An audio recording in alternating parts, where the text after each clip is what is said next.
Bismillahirrahmanirrahim. Ma kana Muhammadun aba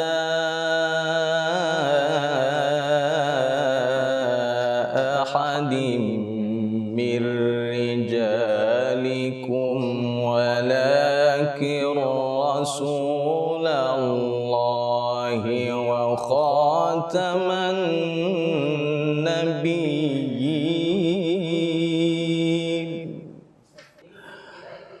wa kana Allahu bikulli syai'in alima. Ya ayyuhalladzina amanu dzkurullah.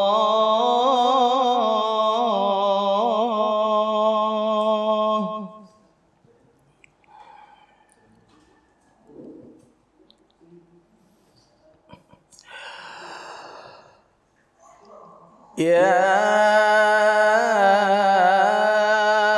ayyuhalladzina amanu dzkurullaha dzikran katsiran wasabbihuhu bukratan wa asila.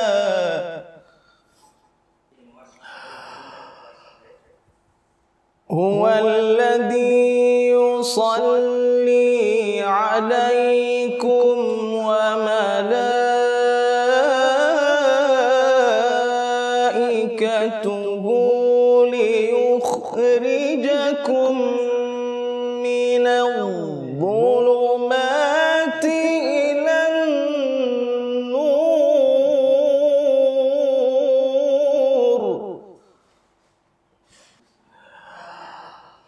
Wa kana bil mu'minina rahima.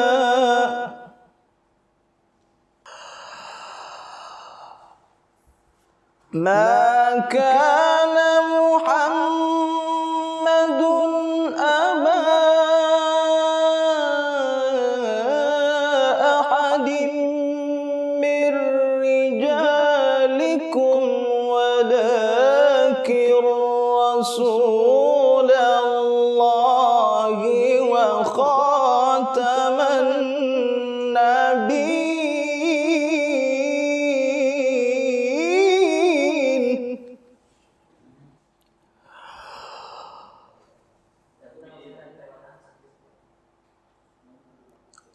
Wa kana Allahu bikulli syai'in alima.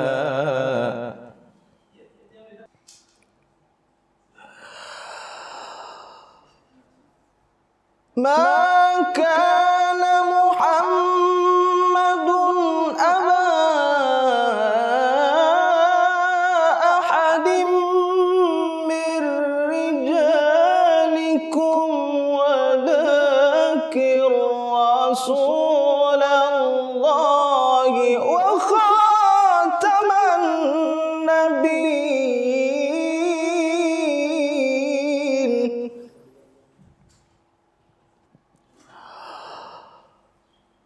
Wa kana Allahu bikulli syai'in alima.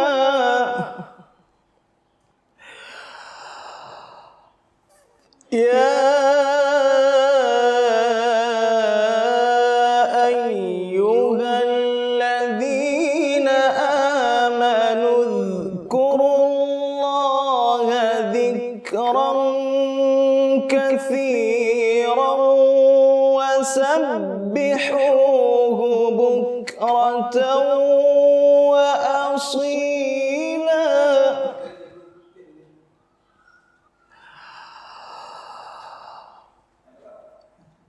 huwallazi yusalli 'alaikum wa malaikatuhu liyukhrijakum minadh-dhulumati ilan nuri wa kana bil mu'minina rahima.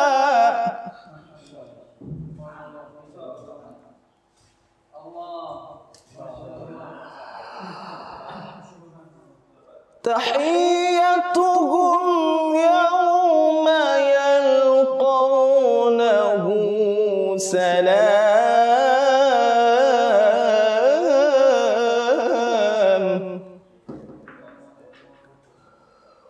wa a'adda lahum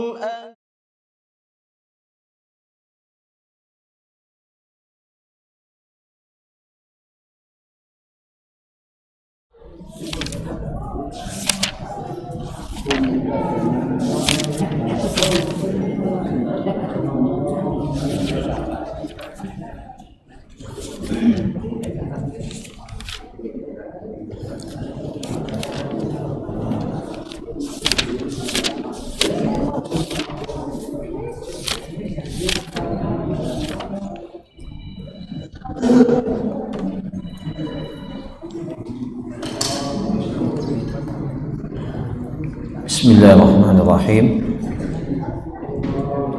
Alhamdulillahi rabbil alamin. Wassalatu wassalam ala al-mab'usi rahmatan lil alamin, nabiyyina Muhammadin wa ala alihi wa sahbihi ajma'in. Amma ba'du. Hadirin jamaah salat maghrib yang semoga selalu dijaga, dirahmati dan diberkahi oleh Allah Subhanahu wa taala. Alhamdulillah, kita bersyukur memuji kepada Allah yang masih berkenan memberikan kepada kita kesempatan, kesehatan, sehingga kita dapat melaksanakan tugas kewajiban kita beribadah kepada Allah Subhanahu wa taala. Kemudian pada malam hari ini insyaallah materi kajian kita terkait dengan pensyariatan ibadah kurban yang insyaallah sebentar lagi kita akan memasuki hari-hari yang mulia, hari pertama atau 10 hari pertama di bulan Zulhijjah, di mana disebutkan di dalam hadis Rasulullah sallallahu alaihi wasallam, beliau mengatakan, ma min ayyamin al-amalus salihu fihinna ahabbu ila Allah min hadhihi al-ayyam. Tidak ada amalan saleh yang paling dicintai oleh Allah melainkan amalan-amalan yang dilakukan di hari-hari tersebut, yaitu 10 hari pertama di bulan Zulhijjah. Bahkan tidak sedikit para ulama kita mengatakan hari-hari pertama di bulan Zulhijjah ini menjadi lebih afdal dibandingkan hari-hari yang lainnya. Kenapa? Salah satu di antara sebabnya adalah berkumpulnya banyak ibadah ketaatan yang bisa kita lakukan di 10 hari pertama di bulan Zulhijjah. Jadi semua amalan kebaikan, ketaatan itu memiliki keistimewaan yang khusus di 10 hari pertama di bulan Zulhijjah. Nah, salah satu di antara ibadah spesifik, ibadah khusus di 10 hari pertama di bulan Zulhijjah adalah pelaksanaan ibadah haji. Nah, ya. Di dalam Al-Quran bahkan ada satu surah yang menjelaskan tentang pensyariatan ibadah ini, ya, yaitu surah Al-Hajj. Ya. Tidak ada di dalam Al-Quran, ya, salat itu adalah ibadah yang paling agung. Tetapi kita tidak dapatkan ada surah terkait dengan salat. Zakat seperti itu, puasa pun seperti itu. Padahal ini merupakan ibadah-ibadah yang mulia. Tetapi ibadah haji disebutkan satu surah khusus terkait dengan ibadah ini. Nah, para jamaah sekalian yang dirahmati oleh Allah, salah satu hal yang sangat identik dengan pelaksanaan ibadah haji adalah pensyariatan menyembelih. Ya. Jadi salah satu hikmahnya kenapa kita yang tidak melaksanakan ibadah haji itu diperintahkan untuk berkorban, salah satu hikmahnya yang disebutkan oleh para ulama adalah kita turut mencontohi apa yang dilakukan oleh sebagian dari apa yang dilakukan oleh jamaah haji. Jadi dalam ibadah haji itu salah satu hal yang sangat identik dengan pelaksanaan ibadah haji adalah menyembelih. Ya, yang disebut dalam haji itu hadyu. Jika seseorang melaksanakan ibadah haji tamattu ataupun haji qiran, maka diwajibkan baginya untuk menyembelih hadyu. Ya, ini pernah kita jelaskan pada saat kita menjelaskan fikih ibadah haji. Jadi ada namanya hadyut tamattu, hadyul qiran. Ya. Haji tamattu itu haji yang di dalamnya seseorang melaksanakan ibadah umrah terlebih dahulu, kemudian setelah itu pada saat masuknya waktu melaksanakan ibadah haji, ya, di tanggal 8 Zulhijjah, ya, orang tersebut kembali berihram dan kemudian berihram untuk melaksanakan ibadah haji. Jadi ibadah haji tamattu itu menggabungkan antara ibadah umrah dan ibadah haji, meskipun umrahnya terlebih dahulu dilaksanakan. Sama juga dengan haji qiran. Haji qiran itu bahkan langsung dipaketkan, ya, satu paket. Ketika berihram, maka orang yang mengambil haji qiran itu langsung meniatkan bahwa ihramnya itu adalah ihram haji dan umrah sekaligus.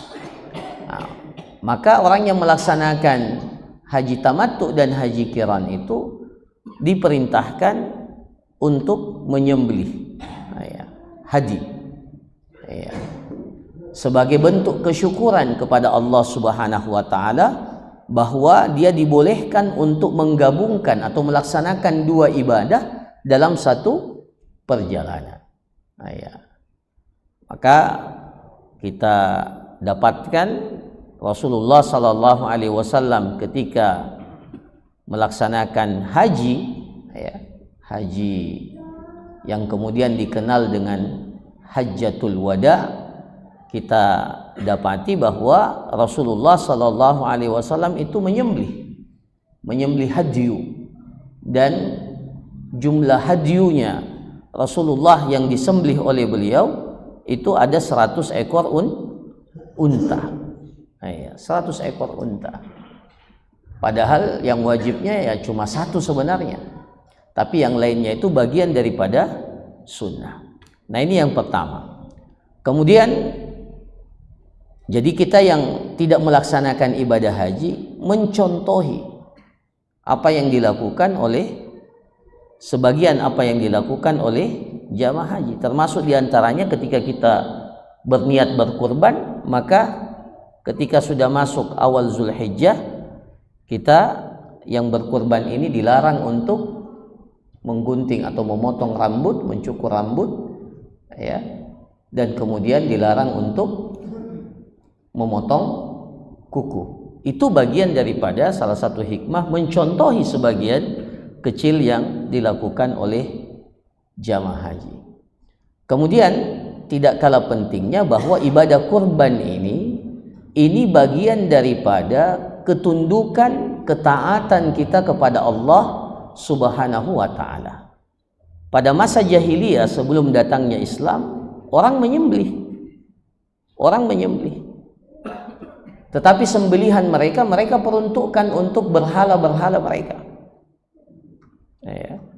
Maka datang Islam dan mentakrir bahwa sembelihan itu semata-mata karena Allah. Inna salati wa nusuki wa mahyaya wa mamati lillahi rabbil alamin la syarikalah. Ya. Jadi kita berkurban itu pada hakikatnya merealisasikan salah satu daripada bentuk ketaatan penghambaan kita kepada Allah Subhanahu wa ta'ala. Darah yang keluar dari hewan kurban itu tidak akan sampai kepada Allah. Daging yang kita dapatkan dari hewan sembelihan itu tidak juga akan sampai kepada Allah. La yanalallah luhumuha wala dima'uha. Tidak akan didapatkan oleh Allah dari hewan kurban yang kita kurbankan, dari sembelihan yang kita sembelih itu, daging dan darahnya. La yanalallaha luhumuha wala dima'uha walaki yanaluhu taqwa minkum. Akan tetapi yang Allah dapatkan, yang Allah inginkan dari kita adalah ketundukan dan ketaatan kita. Sejauh mana kita mentauhidkan Allah, ya, taat kepada Allah lewat ibadah kurban yang kita lakukan. Nah, kemudian para jamaah sekalian yang dirahmati oleh Allah, ibadah kurban ini adalah syiar. Ya, wal budna ja'alnaha lakum min sya'airillah. Wal budna, al budna itu kata para ulama adalah unta yang besar. Sebagian mengatakan sapi yang besar. Wal budna dari kata al badanah, ya, hewan yang besar. Wal budna ja'alnaha lakum min sya'airillah. Kami telah jadikan hewan sembelihan yang disembelih baik oleh jamaah haji yang melaksanakan ibadah haji, begitu pula kita yang tidak melaksanakan ibadah haji, itu telah dijadikan min sya'airillah, di antara bentuk-bentuk syiar Allah. Kata para ulama, ya, syiar Allah ini harus diagungkan, ya, dan itu bagian daripada ketakwaan kita. Salah satu indikasi ketakwaan kita kepada Allah, wa may yu'azzim sya'airallah, siapa yang mengagungkan syiar-syiar agama Allah, fa innaha min taqwal qulub, ini bagian daripada ketakwaan hati kita. Nah, para ulama kita mengatakan untuk kurban ini atau kurban sembelihan ini ada tiga bentuk pengagungannya. Apa bentuk pengagungannya? Yang pertama adalah berazam, bertekad untuk melaksanakan ibadah kurban itu. Ya, itu bentuk pengagungan kita terhadap ibadah kurban ini. Ya, jadi mengagungkannya dalam bentuk bertekad, ya, bertekad, berniat dengan kuat bahwa insya Allah kita akan melakukan ibadah ini. Makanya meskipun jumhur ulama mengatakan ibadah kurban ini hukumnya sunnah muakkadah, tetapi datang sebagian riwayat dari sahabat Rasulullah sallallahu alaihi wasallam yang mencela orang yang memiliki kesanggupan kemudian dia tidak berkurban, ya. Man kana lahu sa'ah wa lam yudahhi fala yaqrabanna musallana. Siapa yang memiliki kesanggupan, keluasan dan dia tidak ikut berkurban, fala yaqrabanna musallana. Ini warningnya, ini celaannya, ya, ini peringatannya. Fala yaqrabanna musallana, maka jangan dia dekat-dekat dengan tempat salat kami. Tidak pantas dia dekat-dekat dengan tempat salat kami, ya, sementara dia memiliki kemampuan untuk berkurban, kemudian dia tidak melaksanakan ibadah kurban, ya. Ibadah kurban ini mudah ketika seseorang itu memiliki tekad yang kuat. Ibadah kurban ini akan menjadi mudah ketika memang kita azamkan untuk kita lakukan, ya. Berbeda nanti kalau orang memang tidak memiliki azam. Jadi mengazamkan, meniatkan dengan kuat untuk melaksanakan ibadah kurban itu bagian daripada mengagungkan syiar kurban ini. Itu yang pertama. Kemudian yang kedua, kata para ulama, mengagungkan syiar kurban ini dengan menampakkannya. Bahkan bukan hanya sekedar prosesi menyembelihnya itu yang kita nampakkan, dan tidak mungkin kita sembelih itu sembunyi-sembunyi, ya. Kata para ulama sampai memilih hewan kurban, mentakyin, ya. Jadi salah satu sunnah di dalam ibadah ini adalah mentakyin, menunjuk, ya, menandai, ini sapi akan saya kurbankan, ini kambing akan saya kurban. Itu namanya takyin, dan itu bukan hanya sekedar niat, tetapi sudah sampai kepada menunjuk. Itu niat yang sudah sangat besar ketika kita mentakyin. Nah, mentakyinnya itu bagian daripada kita menampakkan. Bahkan dahulu para jamaah sekalian, ya, dahulu salah satu bentuk pengagungan terhadap sembelihan ini, dahulu kalau mereka ingin menyembelih di Mekah, mereka cukup menandai hewan kurban, hewan yang akan dihadiahkan untuk disembelih di Mekah tanpa perlu dikawal, maka hewan itu akan sampai ke Mekah. Bagaimana caranya? Dikasih tanda. Tandanya dengan apa? Cukup diambil sedikit, kemudian darahnya itu diteteskan di tanduknya, ya. Sehingga orang semua tahu, ya, bahwa ini tidak boleh diganggu. Ini hewan yang memang sengaja diarahkan untuk ke Mekah, sehingga disembelih nanti di Mekah, atau diberikan, ya, kalau dalam Al-Quran dikatakan dia diberikan kiladah, semacam kalung, ya, baik, ya, dikalungkan sesuatu sehingga orang tahu. Nah, itu bagian daripada syiar mengagungkan, ya, ibadah ini. Jadi sejak dahulu ada istilah ta'yin, ya, sudah ditentukan itu, kata para ulama, baik dengan ucapan, sebagian mempersyaratkan dengan ucapan, dengan mengatakan ini hewan yang akan saya kurbankan, ya, karena ada konsekuensi hukum yang akan berlaku setelah hewan itu ditunjuk, ya, atau dengan diberikan tanda, ya. Nah, itu yang kedua. Yang ketiga para jamaah sekalian, kata para ulama kita, mengagungkan syiar kurban ini dengan mempelajari hukum-hukum yang terkait dengan ibadah kurban. Nah, maka ini termasuk dalam rangka kita mengagungkan syiar agama Allah, syiar kurban ini, dengan mempelajari hukum-hukum dan mengetahui, ya, hal-hal yang terkait dengan ibadah kurban. Ibadah kurban ini para jamaah sekalian ada 4 hal yang maksimal untuk kita ketahui, dan saya kira ini sudah sering disampaikan, ya. Yang pertama terkait dengan orang yang menyembelih, ya. Orang yang menyembelih itu muslim, ya, balik, berakal dan mampu, ya. Itu terkait dengan orangnya. Kemudian terkait dengan hewan kurban yang disembelih, ya, itu hanya terbatas pada 3 jenis saja: unta, sapi, dan kambing atau yang sejenisnya, domba.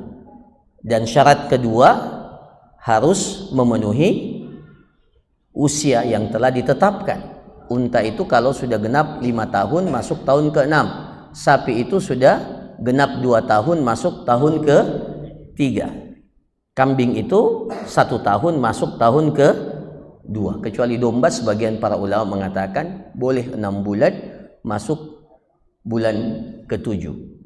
Yang ketiga, syarat yang ketiga terkait hewan kurban ini tidak boleh memiliki cacat yang dapat mempengaruhi kualitas daripada daging kurban itu. Nah, itu yang kedua. Yang ketiga terkait dengan waktunya. Ini ibadah mahdhah, ya, ibadah yang telah ditetapkan jenisnya, bahkan juga ditetapkan waktunya. Maka waktu menyembelih itu dimulai tanggal 10, kemudian dibolehkan kita menyembelih juga pada tanggal 11, 12 dan 13 Zulhijjah.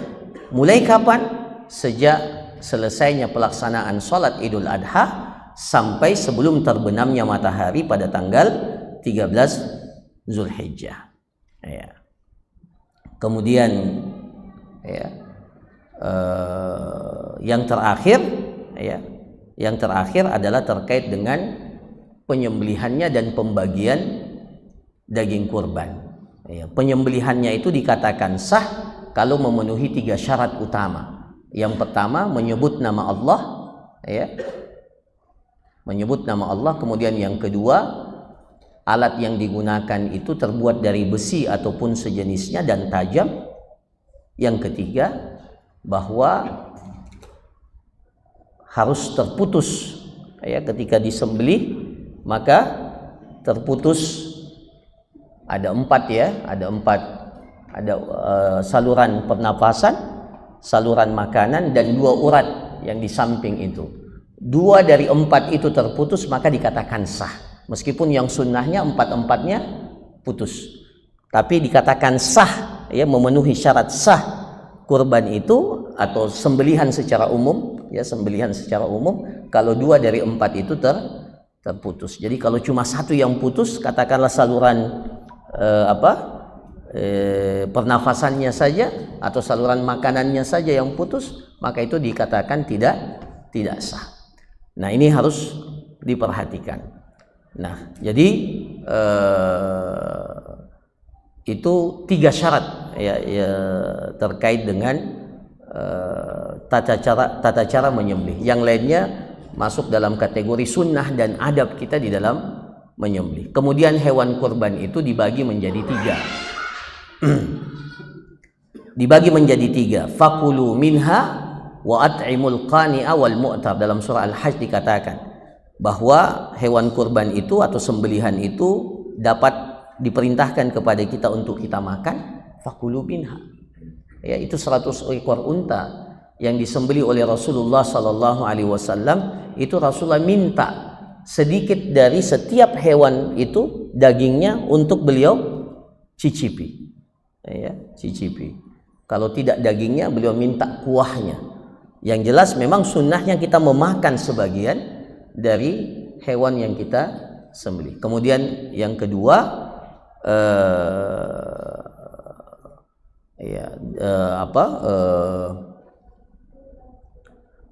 terkait dengan pembagian hewan ini, wa at'imu, daging kurbannya ini, wa at'imul qani'a wal mu'tar, berikan kepada orang yang tidak meminta-minta. Baik, ya, dalam penjelasan yang disebutkan oleh para ulama, yang tidak meminta-minta itu baik dia orang miskin ataupun orang yang memiliki kecukupan, ya. Dan ini lebih sulit, ya, yang kita diperintahkan untuk kita berikan dari hewan kurban itu. Kemudian wal mu'tar, al mu'tar itu adalah orang yang membutuhkan dan memang meminta untuk diberikan hewan kurban itu. Maka Dari situ para ulama kita mengistimbatkan bahwa daging kurban itu sebaiknya dibagi 3. Ada yang kita makan, ada yang kita sedekahkan kepada fakir miskin, dan ada yang kita hadiahkan, berikan kepada orang yang tidak meminta atau orang yang berkecukupan. Nah, ini secara umum ya, mudah-mudahan ini juga saya kira sudah sering disampaikan ya. Tersisa waktu kita memang untuk lebih banyak pada pertanyaan yang ingin disampaikan, maka saya persilahkan kepada para jamaah sekalian yang memiliki pertanyaan ya, hal-hal yang ingin ditanyakan saya persilahkan. Wallahu taala a'lam. Ya, silakan. Waalaikumsalam.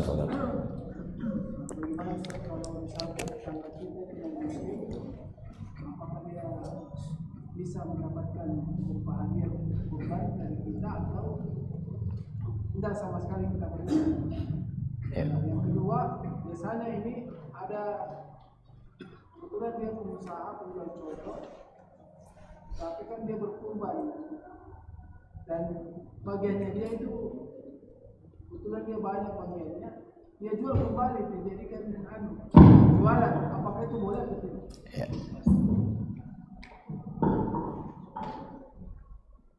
Ya, jadi yang pertama, masya Allah. Yang pertama boleh diberikan hadiah kepada tetangga kita. Jadi hadiah itu Rasulullah SAW itu menerima hadiah dan memberikan hadiah kepada non Muslim, kepada orang ya Yahudi. Bahkan Rasulullah pernah memberikan hadiah makanan. Jadi tidak apa-apa kita memberikan hadiah dari daging kurban itu kepada orang non Muslim. Ya, masuk dalam kategori hadiah. Kemudian yang kedua,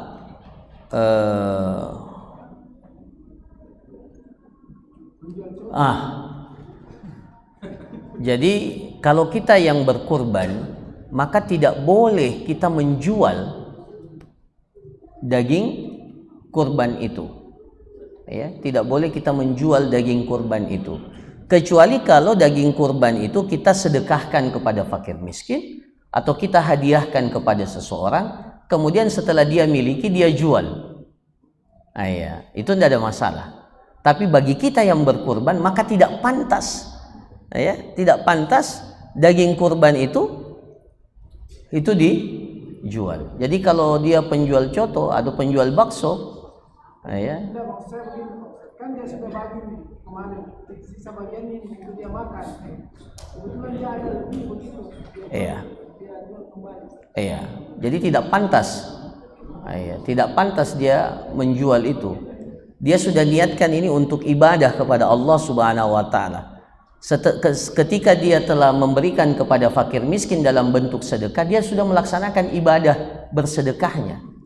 Ketika dia hadiahkan, maka dia telah menghadiahkan. Setelah itu orang miskinnya mau jual, itu tidak ada masalah memang. Tapi bagi dia yang berkurban, perintahnya bagi dia itu bukan menjual, makan.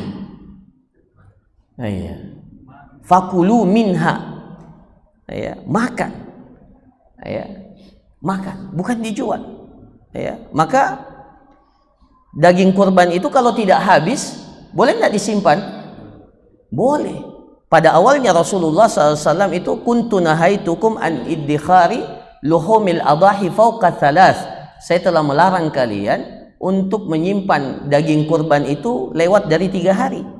Tapi setelah itu, setelah banyak yang berkurban, maka Rasulullah bilang, ala faddakhiruha, silahkan kalian simpan, tapi tidak boleh dijual. Silahkan. Jadi kalau tidak habis, ayyamut tasyrik, hari tasyrik tidak habis, silahkan disimpan. Namanya saja itu at-tasyrik itu, tahu at-tasyrik? Tasyrik itu mengeringkan daging kurban itu. Jadi dikeringkan supaya bisa bertahan lama. Jadi jangan dijual. Tidak pantas karena memang kita sudah niatkan untuk ibadah kepada Allah Subhanahu wa taala. Wallahu a'lam. Silakan. Izin bertanya terkait dengan kriteria hewan kurban. Di beberapa tempat biasa kita menemukan hewan kurban dalam hal ini kambing yang sudah sementara kita sebutkan tadi salah satu kriteria hewan yang layak untuk disembelih adalah hewan yang tidak cacat agar tidak mengurangi kualitas hewan tersebut. Sementara tujuan mengambil itu untuk meningkatkan bobot dari hewan kurban. Nah, bagaimana hukum Ustaz? Ya. Jadi kata para ulama, cacat dari yang dimaksud dalam kaitannya terkait dengan hewan kurban itu ada dua. Yang pertama, cacat yang sama sekali mempengaruhi kualitas daripada daging kurban itu. Maka ya artinya akhirnya daging kurbannya menjadi hewannya itu tidak baca riwayat terkait dengan kambing yang dikurbankan oleh Rasulullah. Rasulullah sallallahu alaihi Nabi sallallahu alaihi wasallam bikabsyaini amlahaini akranaini. Ya, Rasulullah SAW itu berkurban dengan 2 ekor kambing jantan amlahaini, yang warna putihnya lebih dominan daripada warna hitamnya, akranaini, bertanduk. Dalam sebagian riwayat yang lain dikatakan sami. Ya.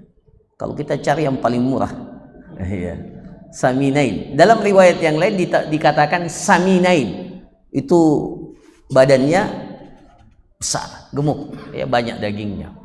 Nah, jadi yang mempengaruhi kualitas daripada daging kurban itu, hewan kurban itu cacat yang ada yang masuk dalam kategori kalau cacat itu ada maka tidak sah dijadikan kurban. Itu 4 disebutkan dalam hadis. Apa itu?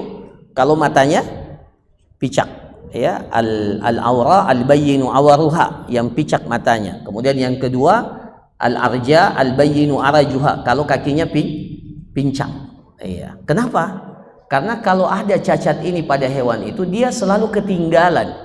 Dia akan selalu ketinggalan dari rombongannya sehingga dia tidak bisa mengkonsumsi makanan secara maksimal. Dia selalu ketinggalan. Kemudian yang ketiga, al-maridatu al-bayyinu maraduha, yang sakit. Kalau dia punya sakit, maka tidak boleh dikurbankan, tidak sah. Yang nampak sakitnya. Kemudian yang keempat, al-ajfa allati la tunqi. Dalam riwayat yang lain, al-hazilatul lati la tunqi. Kalau hewan kurban itu hazilah, sangat kurus. Saking kurusnya sampai tidak ada lagi sumsum pada tulangnya. Ya, saking kurusnya. Maka itu tidak sah. Adapun cacat yang lain yang tidak mempengaruhi, seperti kalau sedikit tanduknya terpotong, ekornya buntung atau telinganya, ya, maka cacat ini ya meskipun menjadikan hewan itu tidak afdal, tetapi tetap sah untuk dikorbankan. Nah, terkait dengan kebiri ini justru kata para ulama justru menambah kualitas daripada hewan kurban itu, maka dibolehkan, ya. Bahkan kalau tidak salah sebagian riwayat mengatakan yang disembelih, ya, oleh Nabi SAW itu adalah, ya, hewan yang sudah dalam bahasa Arabnya itu yang dikebiri, ya, yang dikebiri. Jadi justru ini menambah kualitas daripada hewan kurban itu, maka tidak ada masalah dengan kebiri ini. Wallahu a'lam. Ya. Iya. Siapa duluan? Ya, silakan. Ya. Ya, ingin bertanya, kalau misalnya ada seorang anak berniat untuk kurban di tahun ini, kemudian pada saat dia mau berkurban itu, dia tahu bahwa orang tuanya ini tidak berkurban pada tahun ini karena sesuatu hal. Apakah dia bisa, misalnya kalau dia berubah niatnya, dia mengganti niatnya dari tadinya dia niat berkurban, kemudian dia berkurban atas nama orang tua, dengan pertimbangan bahwa ketika atas nama orang tua yang berkurban, maka itu pun termasuk bagian daripada dirinya itu berkurban. Apa bisa seperti itu? Kemudian kalaupun dia berkurban atas nama orang tua, maka yang wajib untuk tidak memotong kuku ataupun rambut itu siapa? Ya. Jadi yang pertama itu perlu diperjelas. Apakah dia sudah membeli hewan kurban dan dia sudah mengatakan ini kurban saya? Kemudian setelah itu dia ingin ubah niatnya. Kalau masih dalam niat kecil, masih tekad, tadi kan niat kurban itu ada dua, atau para ulama mengatakan ada beberapa tingkatan. Jadi kalau hanya baru sekedar niat, saya ingin berkurban tahun ini, dan belum menunjuk hewan kurban, belum dia beli atau belum dia tunjuk, belum ditentukan, atau kalau ke masjid dia serahkan ke masjid umpamanya, panitia belum belikan, ya, maka kalau seperti itu masih bisa diubah, tidak ada masalah, ya. Tapi kalau sudah dibeli, maka tidak boleh lagi diubah, ya. Tidak boleh lagi diubah. Kenapa? Karena ini sudah ditakyin. Tadi kita sudah katakan, kalau ditakyin itu berarti itu sudah apa? Ya, sudah mempunyai konsekuensi hukum. Jadi tinggal dilihat, ya, apakah dia mengubahnya itu pada saat sebelum membeli atau sebelum menunjuk atau setelah. Kalau sebelum, maka tidak apa-apa diubah. Tapi kalau tidak, maka kalau sudah dibeli, sudah ditunjuk, maka tidak boleh lagi diubah. Nah sekarang bagaimana hukumnya seseorang yang menghadiahkan kurban itu kepada orang lain, kepada orang tua, ya. Kalau orang tuanya masih hidup maka tidak ada masalah. Kalau orang tuanya masih hidup, artinya dia berikan kurban itu kepada orang tuanya dengan asumsi bahwa kalau orang tuanya berkurban, maka dia juga akan ikut serta di dalam kurban itu. Sebenarnya mau orang tuanya atau dia itu juga sudah sama saja. Jadi tidak mesti harus diberikan kepada orang tua. Rasulullah SAW itu ketika menyembelih itu mengatakan, Allahumma taqabbal min Muhammad wa ali Muhammad. Ya Allah, terimalah kurban ini dari Muhammad wa ali Muhammad, dan dari keluarga Muhammad. Kurban itu salah satu spesifiknya, salah satu nilai yang spesifik dalam ibadah kurban itu, yang berkurbannya itu dibatasi. Kalau kambing itu hanya boleh dikurbankan oleh satu orang. Sapi dan unta boleh dikurbankan berserikat sampai maksimal berapa orang? 7 orang. Tetapi berserikat dalam pahalanya tanpa batas. Maksudnya bagaimana? Jadi 1 ekor kambing boleh kita niatkan. Jadi Rasulullah ketika menyembelih kambing itu bahkan niatnya begini, atau bahkan diperuntukkan untuk Allahumma taqabbal min Muhammad, ya Allah terima dari Muhammad, wa ali Muhammad, dari keluarga Muhammad, wa min ummati Muhammad, dan dari umatnya Muhammad. Berapa umatnya Nabi Muhammad? Banyak. Makanya sebagian tidak mau kurban karena mengatakan sudah mi. Sebagian, kenapa tidak kurban? Padahal mampu dia bilang, ya sudah pernah dikurbankan oleh Nabi SAW. Ya. Jadi berserikat dalam pahala itu tanpa batas, boleh. Ya, jadi kalau anaknya yang berkurban itu bisa diniatkan untuk orang tuanya dan seterusnya seperti itu. Ya, jadi keluarga Nabi Muhammad itu ada yang sudah meninggal dan ada yang masih hidup. Semuanya mencakup. Kalau kita sudah katakan dari keluarga Muhammad, maka semua yang masuk dalam keluarga Nabi Muhammad itu masuk ke dalam itu. Nah itu seperti itu. Jadi terlepas mau dihadiahkan atau tidak, sebenarnya perkaranya sama saja. Yang diperselisihkan oleh para ulama adalah ketika berkurban untuk orang tua yang sudah meninggal dunia. Ini diperselisihkan, memperuntukkan kurban itu untuk orang yang sudah meninggal dunia sebagai bentuk bakti seorang anak kepada orang tuanya. Nah ini diperselisihkan, ada yang mengatakan boleh dan itu pendapat sebagian dari para ulama, ada yang mengatakan tidak karena ini bukan kebiasaan yang dilakukan oleh para salaf. Ya, tetapi wallahu alam, ini boleh, ya, ini dibolehkan, apalagi kalau diniatkan untuk sedekah.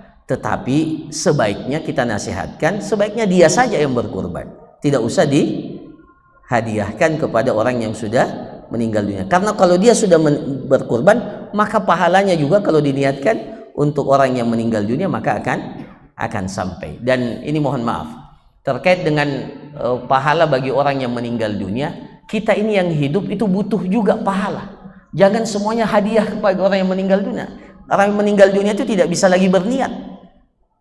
Ya, maka kalau dihadiahkan maka hadiah pahalanya itu khusus buat dia saja yang meninggal. Adapun kita ini masih bisa membagi pahala itu kepada orang yang meninggal, yang masih yang sudah meninggal. Maka sebaiknya bukan merupakan kebiasaan para salaf setiap amalannya itu dihadiahkan. Dihadiahkan, bukan kebiasaan para salaf. Jadi kalau kita ini yang masih hidup justru butuh banyak pahala juga. Jangan sampai kalau semuanya dihadiahkan, otomatis akhirnya kita tidak mendapatkan kebaikan itu. Nah, para jamaah sekalian, kemudian yang terakhir, siapa yang tidak memotong, yang memberikan, yang membeli Jadi yang membeli kurban itu. Yang membeli. Jadi membeli maksudnya yang memiliki uang itu. Yang memiliki uang itu dia yang jadi kita serahkan ke panitia masjid. Panitia masjidnya tidak kurban. Bukan panitia masjidnya yang meskipun dia membeli, bukan panitianya yang tidak. Jadi yang menyerahkan uangnya itu untuk membeli hewan kurban. Itu yang tidak memotong. Jadi tinggal dilihat saja. Wallahu a'lam. Tadi yang di belakang ya, silakan.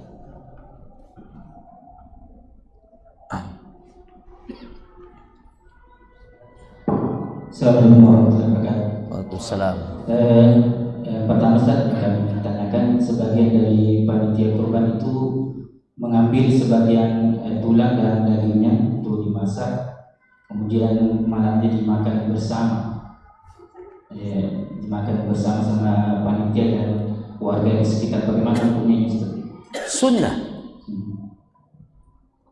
Sunnah itu dimakan. Jadi ayyamut tasyrik ayyamu aklin wa syurbin wa zikrin lillah. Hari-hari tasyrik tanggal 11, 12, 13 bahkan dilarang kita berpuasa. Ayyamu aklin wa syurbin, hari di mana kita diperintahkan untuk makan, minum, tapi tetap berzikir kepada Allah Subhanahu wa taala. Jadi kalau panitia makan dan memanggil orang untuk makan, itu bagian daripada mengamalkan hadis ini. Ayyamu aklin wa syurbin wa dzikrillah. Tapi mereka pastinya sudah mendapatkan izin atau sudah disampaikan kepada yang berkurban bahwa nanti panitia akan mengambil sedikit daripada. Nah, nanti panitianya itu tergantung, kalau dia adalah orang kaya maka terhitung hadiah. Kalau dia orang miskin maka mungkin masuk dalam kategori sedekah. Tapi tidak ada masalah, Tidak ada masalah, dan itu termasuk di antara bentuk pengamalan daripada hadis Rasulullah SAW bahwa hari-hari tasyrik itu adalah hari di mana kita diperintahkan untuk makan, diperintahkan untuk minum. Cuma masalahnya jangan juga sampai berlebih-lebihan. Itu. Jadi makan minum tapi ingat juga ada ayat yang mengingatkan kita jangan mubazir, jangan berlebih-lebihan. Wallahu a'lam. Masih ada? Silakan. Bagaimana kalau yang menyembelih itu lupa baca bismillah?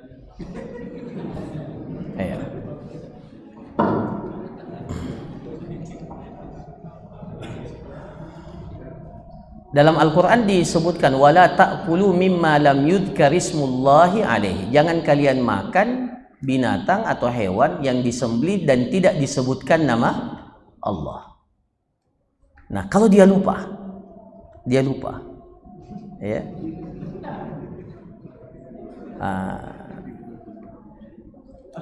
maka para ulama kita ini memang diperselisihkan oleh para ulama. Ada sebagian mengatakan kalau lupa la tu'akhidna in nasina au akhtana, maka jangan engkau hukum kami gara-gara kami lupa atau kami dia tahu bahwa tapi namanya lupa.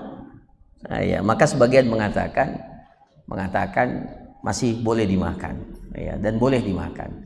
Tapi sebagian kecil para ulama kita mengatakan tetap tidak boleh. Tetap tidak boleh. Jadi memang ya. Tapi tidak boleh juga gara-gara itu. Sebagian pernah ada yang bertanya kepada seorang syekh, supaya tidak lupa di pisaunya itu dia tulis memang bismillah, diukir itu apanya, pisaunya di situ di apa, bismillah, supaya setiap dia menyembelih dia lihat itu bismillah. Ya. Nah, itu juga mungkin niatnya bagus, tapi akhirnya menempatkan nama Allah bukan pada tempatnya. Ini juga ya, saya biasa lihat di mobil itu ya, di mobil di belakangnya dia tulis, dia tempel stiker bismillah atau Allahu Akbar. Sebenarnya mungkin maksudnya bagus, tapi sebenarnya itu menghinakan nama Allah. Itu dikena kotoran, dikena ya hujan dan seterusnya yang tidak pantas, ya. Tidak pantas ditempatkan nama Allah di tempat-tempat seperti itu. Jadi ya diingatkan ya. Adapun bertakbir maka hukumnya sunnah bertakbir. Jadi ada satu yang wajib, dua yang sunnah.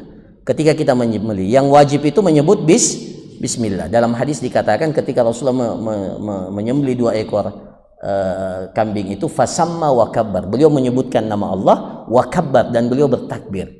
Ya, jadi yang wajib itu menyebut bismillah, yang sunnah itu bertakbir kemudian menyebut nama orang yang akan menyembelih. Allahumma taqabbal, ya Allah terima. Hadza an Muhammad, ini dari Muhammad, wa ali Muhammad, dan dari keluarga Muhammad. Ya. Tapi tidak usah bilang wa min ummati, siapa antum itu, bukan nabi. Ya. Allahu a'lam. Ya. Silakan. Bismillah. Pak Ustaz, kalau kasusnya kayak tadi, kadang ada panitia masjid yang mewajibkan, mengharuskan sebagian dagingnya itu langsung dikasih ke pengurus, begitu. Ya untuk tadi niatnya mungkin kadang untuk dimakan bersama, tapi kadang juga yang berkorban itu mungkin merasa terpaksa begitu, Ustaz. Kalau yang seperti itu bagaimana? Makanya kewajiban panitia masjid itu mengkonfirmasi kepada pekurban, ya, bahwa kami panitia memang mempersyaratkan atau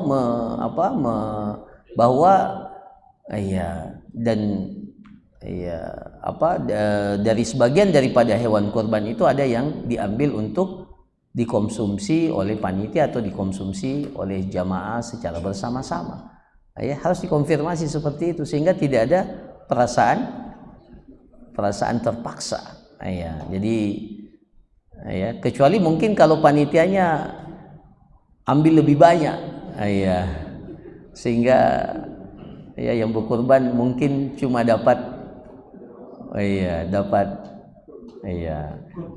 mohon maaf, memang ya ini salah satu hal yang penting untuk diperhatikan terutama oleh panitia.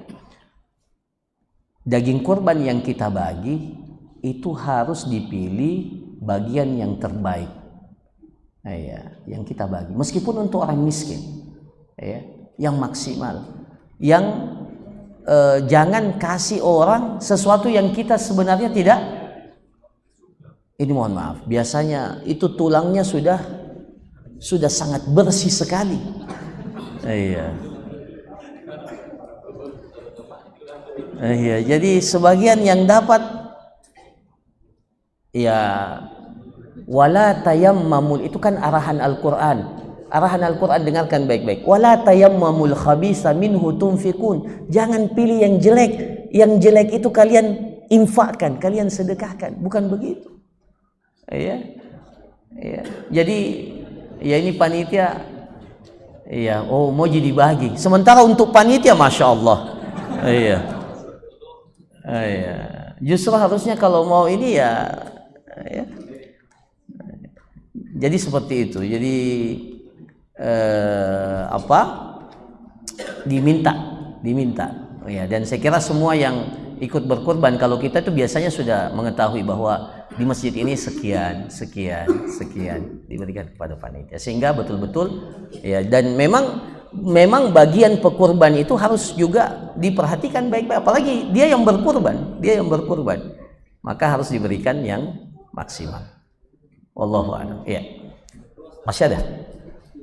Ada beberapa yang kami lihat lembaga itu mereka bikin kayak program kurban yang bisa dibagi pelosok, tapi daging kurbannya itu dagingnya sudah lama sudah disembelih-sebelumnya dan dimasukkan dalam kaleng gitu, Ustaz. Kalau yang seperti itu bagaimana? Tidak apa-apa. Tapi maksudnya mungkin disembelihnya sebelum hari tanggal 10 dan Oh, berarti dia tidak kurban itu. Kalau dagingnya sebelum di tanggal 10 itu namanya daging kaleng, bukan daging kurban. Yang saya pahami seperti yang sekarang terjadi, seperti sekarang setiap tahun di Mekah, saya tidak tahu jumlah penduduk Mekah itu berapa, sementara yang pergi haji itu mungkin mencapai 3 juta orang. Setiap jamaah haji mungkin akan berkurban, bahkan kurbannya kadang tidak satu. Jadi kalau 3 juta itu berarti mungkin sekitar 6 juta kambing, tidak mungkin habis. Jadi itu disimpan itu, dan sebagian itu dibuat daging kaleng. Memang ada perusahaan yang dibuat oleh pemerintah Saudi untuk mengelola kurban itu. Pernah saya lihat waktu melaksanakan ibadah haji itu saya lihat dengan mata kepala saya sendiri. Itu orang yang saking banyaknya kambing yang disembelih. Waktu itu saya tidak tahu bagaimana pengaturannya. Saking banyaknya kambing yang disembelih, satu orang itu dapat 3 ekor, 2 ekor. Jadi bukan lagi sekian kilo, bukan. Jadi tinggal bawa mobil saja, berapa yang mampu dibawa oleh mobilnya. Jadi yang penting nanti kuliti sendiri. Jadi sudah disembelih, diletakkan seperti itu, Tapi alhamdulillah sekarang kelihatannya sudah tidak ada lagi. Tapi saya pernah menyaksikan itu. Menyaksikan saking banyaknya. Karena luar biasa, hari itu orang menyembelih semua. Dan orang yang mau menerima penduduk Mekah itu tidak seberapa banyaknya. Wallahu a'lam. Yang tadi soal memotong rambut dan memotong kuku. Nah, bagaimana kalau umpamanya seorang istri uangnya itu diberikan ke suami untuk berkurban? Karena pertamanya adalah suami sebagai kepala keluarga untuk mendapatkan pahala. Apakah yang memberikan uang itu yang tidak memotong kuku dan rambut, atau di suaminya, Ustaz? Jadi dia kasih ke suaminya, kemudian suaminya yang beli. Maka suaminya. Jadi yang membeli hewan kurban itu. Sama juga tadi pertanyaannya, siapa yang beli waktu diserahkan ke orang tuanya? Orang tuanya atau anaknya yang beli? Jadi begini, jadi kalau dia sudah beli hewan kurbannya, kemudian dia hadiahkan kepada suaminya, maka yang menahan itu adalah istrinya. Kalau seperti itu, jadi kalau kita yang beli, kemudian kita niatkan ini hewan kurban saya serahkan kepada bapak, karena memang kita sudah niatkan dari awal seperti itu, maka tetap yang menahan itu yang membeli. Tapi kalau dia serahkan ke uangnya kepada suaminya, sudah ada hewan kurbannya, istri sudah beli, istrinya sudah beli, maka kelihatannya istrinya. Tidak dapat pahala. Boleh, ketika dia niatkan istrinya pada saat kurban, dia niatkan untuk keluarganya, maka insya Allah suaminya dapat. Jadi siapapun yang berkurban kemudian dia niatkan untuk orang lain, maka insya Allah dia dapat. Jadi catatannya begini, kalau kurban itu untuk kepemilikan kurban itu terbatas, tidak boleh banyak. Kambing cukup 1 orang, sapi dan unta itu boleh berserikat 7 orang maksimal. Tapi pahalanya tanpa batas. Tanpa batas. Dia mau niatkan untuk apa?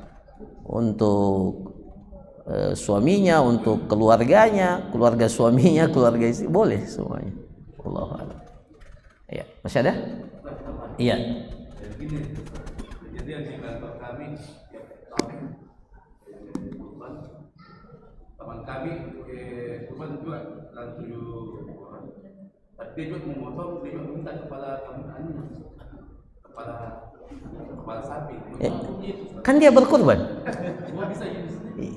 Dan dia juga yang memotong. Ya terlepas dia memotong atau tidak, yang jelas dia yang ya jadi memang sunnahnya kalau yang berkurban itu dia sekaligus yang memotong. Ini ya, jadi yang berkurban itu sekaligus dia yang itu sunnahnya. Yang tidak berkurban, yang tidak memotong disunnahkan untuk menyaksikan, melihat. Melihat. Saya pernah mendengarkan salah seorang syekh ketika menjelaskan kalau masing-masing boleh memegang pisau itu dan sama-sama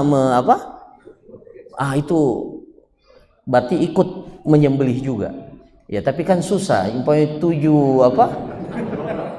orang pegang sama-sama. Tapi kalau boleh bisa, ya silakan supaya ikut mendapatkan keutamaan menyembelih hewan kurban yang disembelih.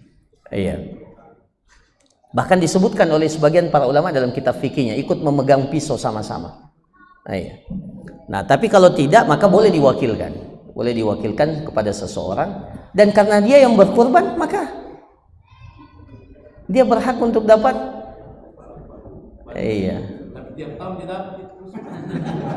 Tapi dia berkurban.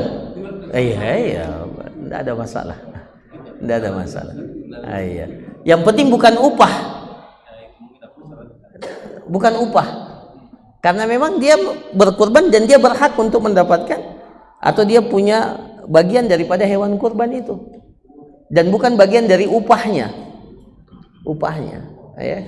Allahu a'lam. Cukup. Terkait dengan panitia Ustaz, terkadang ada yang memberikan biaya. Misalkan kita tahu yang kita beli nanti harga 2 juta untuk sapi, tapi kita lebihkan 100 dengan niat awal untuk bersama dan sebagainya. Bagaimana? Tidak apa-apa. Jadi disampaikan kepada pekurban bahwa harganya sekian dan untuk operasionalnya sekian. Tidak ada masalah. Dan memang untuk upah penjagal, upah pengulit itu tidak boleh diambil dari dewan hewan kurban, kan tuntunannya seperti itu. Jadi memang kalau ada biaya operasional ya dipisahkan.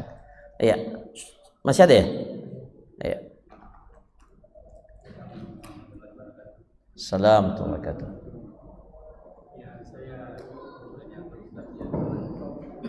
Yang dari bahasan pertama tadi, kalau kita memotong sapi atau kambing, kadang ada hal yang ada di data itu yang tidak terputus, biasanya ada tidak terputus sapi. Bagaimana kalau umpamanya kita sudah potong kemudian lama sekali mungkin dapat mati. Apakah yang berhak untuk mengulangi atau orang lain atau kita yang sendiri yang memotong sendiri tadi ulangi itu karena tidak ada kalau menurut tadi pembahasan itu kita potong kemudian tidak putus semua itu yang empat syarat itu nanti yang di RT gimana kira-kira? Jadi sebenarnya kalau dari sisi sahnya 2 dari 4 itu sudah dianggap sah. Memang para ulama berbeda pendapat mana 2 itu. Apakah yang di tenggorokan atau saluran makanan saluran pernafasan atau 2 urat itu yang jelas 2 dari 4 itu insya Allah sudah dikategorikan sah. Jadi meskipun tidak diulang itu tetap bukan diulang sebenarnya, ditambah ditambah supaya tidak ada masalah sebenarnya, tidak ada masalah secara hukum, tidak ada masalah. Cuma Ya, cuma ini bagian daripada kita tidak ihsan pada saat kita menyembelih. Makanya Rasulullah SAW mengatakan, innallaha katabal ihsana ala kulli syai' fa idza qataltum fa ahsinul qitla wa idza dzabhtum fa ahsinudz dzibha. Sesungguhnya Allah mewajibkan kepada kita untuk berlaku ihsan. Salah satu bentuk ihsan itu kalau kita menyembelih berihsan. Ya, bagaimana bentuk ihsannya?